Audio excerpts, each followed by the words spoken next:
Hello everybody, my name is Matthew Dobler and welcome to my channel, The Online Litigator. The goal of this channel is really simple. It's just to provide a location for those of us who find ourselves practicing law online to discuss ideas and develop techniques. I personally love the law, I love litigation, and I love technology, so I hope you either do as well or I can help you along the road to that love. So with that being said, let's get started. The topic for today's video came from a training seminar that I went to last week. The training seminar was on how to use Microsoft Teams for litigation. Microsoft Teams is the video conferencing app that the courts here in Pittsburgh are using to facilitate our online courtrooms. But it doesn't really matter whether we were being trained in Teams or Zoom or any of the other apps that you might be using to practice law in your jurisdiction. During the Q&A, an attorney asked a question about the press. Specifically, this attorney said that she had been in an online courtroom the day before, and then that day was surprised to see herself quoted in one of the major online trade publications. That conversation got me thinking, and I asked myself a few questions, which are the subject of today's video. Those questions being, is the press watching? And I formed a couple of sub-questions. The three sub-questions that I formed are, number one, is it good that the press is watching? And number two, how can you tell whether or not the press is watching? And then number three, what, if anything, should you do differently with the knowledge that the press may or may not be watching? In a second, I'm going to go through these questions one at a time. But I guess even the three sub-questions suggest an answer to the main question of, is the press watching? And the suggested answer, I think, is clear. They may be. And I think that answer is implicit in the fact that this other attorney found herself quoted online the next day. So obviously, I think it's clear that the press may very well be watching any online proceeding that you attend. So, okay, that then leads to the three questions. Question number one, is that a good thing? Now, I'll tell you, I unabashedly believe that the press following what's happening in our online courts is not only a good thing, but a very good thing. I want to tell you a story. A few years ago, I was the president of the Board of Commissioners of Aleppo Township, which was my local municipality before I moved and had to resign that position. One of the initiatives that I took while I was president of that Board of Commissioners was that we began recording all of our meetings and posting them to YouTube. Now, among many positive benefits that we saw from this practice, we also saw an increase in our press coverage. And the reason for that was obvious. The press could cover many more meetings by just going to the video coverage rather than having to send a reporter in person to cover everything. The same thing is true. In our analog courtrooms, the press couldn't be everywhere. They couldn't be in every courtroom all the time. But now that there are online courtrooms, it's far easier for fewer of them to cover far more. Once again, I think that's a very good thing. There's an expression that I love, and I'm sure I'll say it more than once on this channel. The quote is, information wants to be free. Now, it works on so many different levels, but I think the one thing that underlies this quote is the idea that people want to get to information and they want to hear what's happening. Information wants to be free, as in information wants people to hear it. Reporters covering what's happening in our online courtrooms is simply them setting that information free, and once again, I see that as a good thing. One of the reasons that it's good for the press and the public to have access to this information is that it keeps lawyers and the judges that we practice in front of honest and transparent. The press is regarded as the fourth branch of government, and the judiciary is certainly one of the branches that the press is charged with checking. So it's valuable for us to facilitate them doing that in this new online medium. One of the reasons we struggle with this idea of the press covering what happens in online courtrooms is because we have this traditional prohibition against the use of cameras or recording devices in those courtrooms. And I think this shift towards online litigation is really going to force us to re-examine whether or not we continue to defend that prohibition.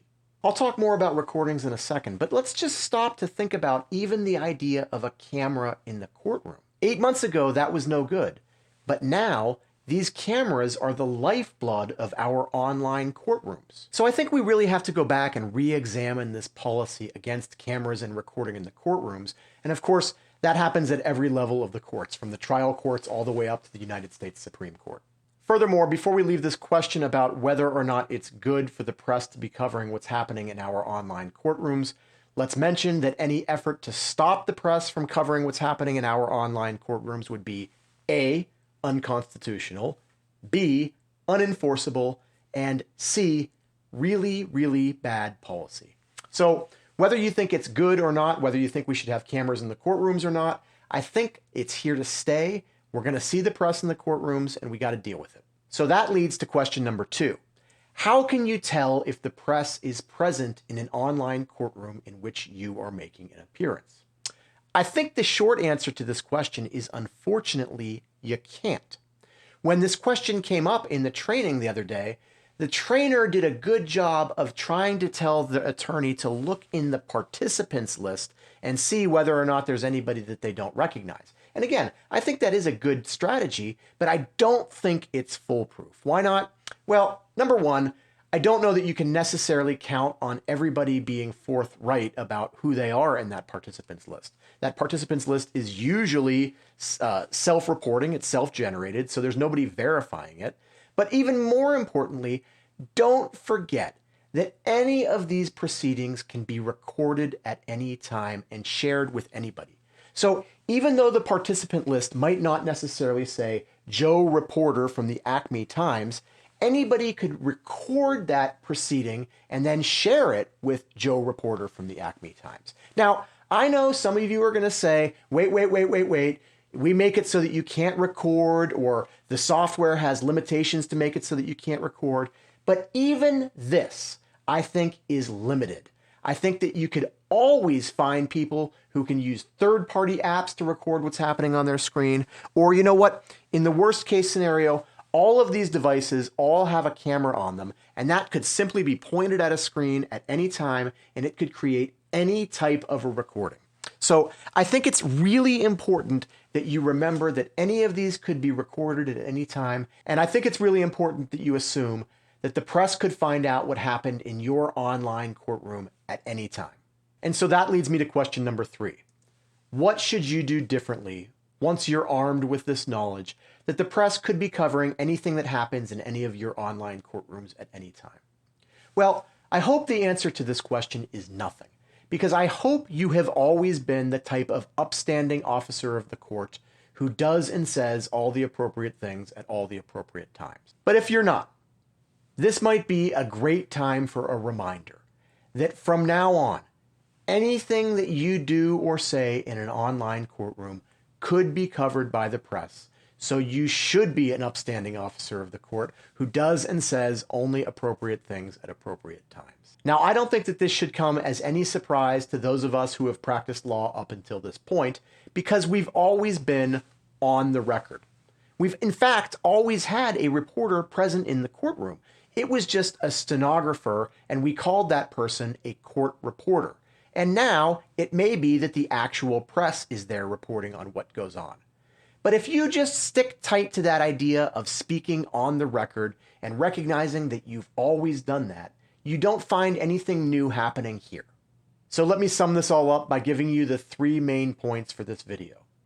Number 1, the press may be in any of your online courtrooms, and that is a good thing. Number 2, it's difficult to tell whether or not the press is present in any of your online courtrooms. But number 3, that shouldn't matter because you've always been on the record up until this point. And if you still maintain the same high level of quality work that you've always had, you won't have any problem. So what do you think? How do you feel knowing that there could be a member of the press in an online courtroom where you make an appearance? Let me know in the comments section down below. I'm really going to be interested in hearing what everybody has to say about this one. If there is an attorney that you think needs a gentle reminder about the importance of watching what he or she says in an online courtroom, for fear that there could be a member of the press there, feel free to share this video with them. But most importantly, please click the subscribe button down below, and here's why. I've got lots of videos scheduled for this channel.